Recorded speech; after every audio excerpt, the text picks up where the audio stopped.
আসসালামু আলাইকুম দেশবাসী। আজকে আপনাদের সামনে খুব গুরুত্বপূর্ণ এবং মর্মাহত একটি বিষয় নিয়ে কথা বলতে আসছি। আমি কথা বলতে পারতেছি না, অসুস্থ। তারপরেও যদি কিছু না বলি তাহলে আপনারা হয়তো আমাকে সন্দেহ করতে পারেন।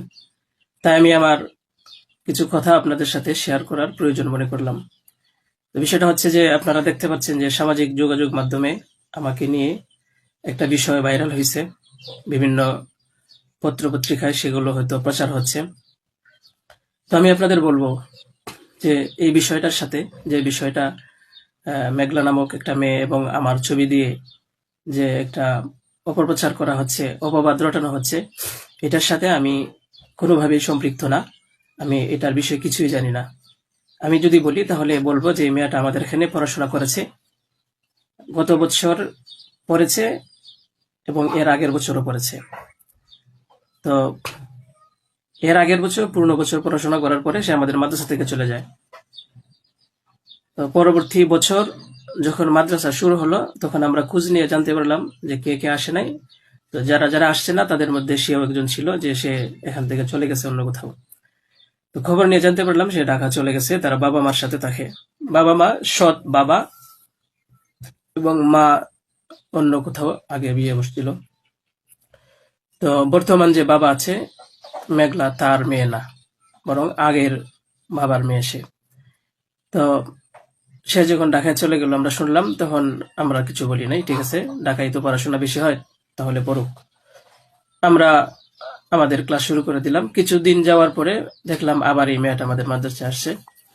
তো আসার পরে জিজ্ঞাসা করা হলো যে কেন, কি অবস্থা, কোথা থেকে আসছো? সে বললো যে ঢাকায় চলে গেছিলাম, এখন নানা ভাই জোর করে নিয়ে আসছে আমারে। আমি আসতে চাইছিলাম না, আমাকে জোর করে নিয়ে আসছে নানা ভাই। দেশবাসী, আমি আপনাদের সাথে শুধু এই কথাটাই বলতে চাই যে যে মেয়েটা এখানে আসতে চাইছিল না, চাচ্ছিল না, তাকে কেন জোর করে আনা হলো? তাকে জোর করে আনার পিছনে কি কারণ ছিল বা তার কি স্বার্থ ছিল? পরবর্তীতে আমরা এটাও জানতে পারি যে এই মেয়েটা তার এই নানার সাথে রাতের বেলা ঘুমায়। সে নিজেই বলছে। কেন বলছে? যখন আমরা জিজ্ঞাসা করলাম যে তুমি হিজাব পরো না, অন্য মেয়েরা হিজাব পরে, তুমি বুরকা পরো না, অন্য মেয়েরা বুরকা পরে, কারণ তার চলাফেরা সম্পূর্ণ আলাদা ছিল। আপনারা চাইলে গ্রামে গিয়ে মাদ্রাসার ছাত্রছাত্রী যারা আছে তাদের সাথে কথা বলে দেখতে পারেন যে সে সম্পূর্ণ আলাদা ছিল। তার কোনো কিছুই আমাদের কমনের ভিতরে ছিল না, আমরা তাকে কন্ট্রোল করতে পারতেছিলাম না। তো সে এইভাবে কিছুদিন থাকার পরে আমরা ভাবলাম যে হয়তো তাকে আমরা রাখতে পারবো না, কারণ আমরা তাকে কন্ট্রোল করতে পারছি না। হয়তো মেয়েটা অন্য কোথাও গিয়ে যদি কন্ট্রোলে থাকতে পারে, পড়াশোনা করে, তাহলে এটা তার জন্য ভালো।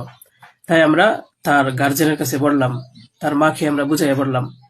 আমাদের উদ্দেশ্য এটাই ছিল যে তার মা যেন তাকে বুঝিয়ে বলে যায় যে হুজুরের কথা মেনে চলবা, মাদ্রাসার নিয়ম কানুন মেনে চলবা, এই কথাগুলো উনি বুঝিয়ে যাবেন। কিন্তু উনি কি করছেন যে ওনার মেয়েকে উনি বলছে যে না, আমি এখানে রাখবো না, নিয়ে চলে যাব। তো আমাদের এখান থেকে প্রায় ৫-৬ মাস আগে আমাদের মাদ্রাসা থেকে নিয়ে চলে গেছে। হয়তো পরবর্তীতে খবর নিয়ে জানতে পারলাম সিলেটে যেখানে উনি থাকে সেখানে নিয়ে গেছে। তো নিয়ে যাওয়ার পরে আহ, এখন কিছুদিন আগে আবার আসছে, এসে বলতেছে যে এই দুর্ঘটনা, যে খুব বড় সমস্যা। যে কথাটা শোনার পরে আমার মতো একজন সাধারণ মানুষ, আমি আর সহ্য করতে পারছি না, আমি আর নিজেকে ঠিক রাখতে পারি নাই।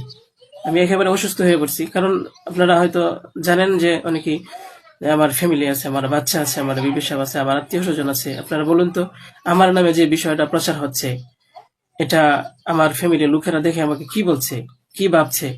আপনারা সঠিক তদন্ত করুন। আমি কখনোই দেশের আইনের প্রতি অবাধ্য না, আমি শ্রদ্ধাশীল। দেশের আইন আছে, সে আইন সঠিক অপরাধী যে তাকে খুঁজে বের করবে। আপনারা অপরাধী খুঁজে বের করার আগেই যদি আমাকে অপরাধী বানিয়ে ফেলেন, তাহলে তো আসল অপরাধী পার পেয়ে যাবে, আসল অপরাধী তো ছাড়া পেয়ে যাবে।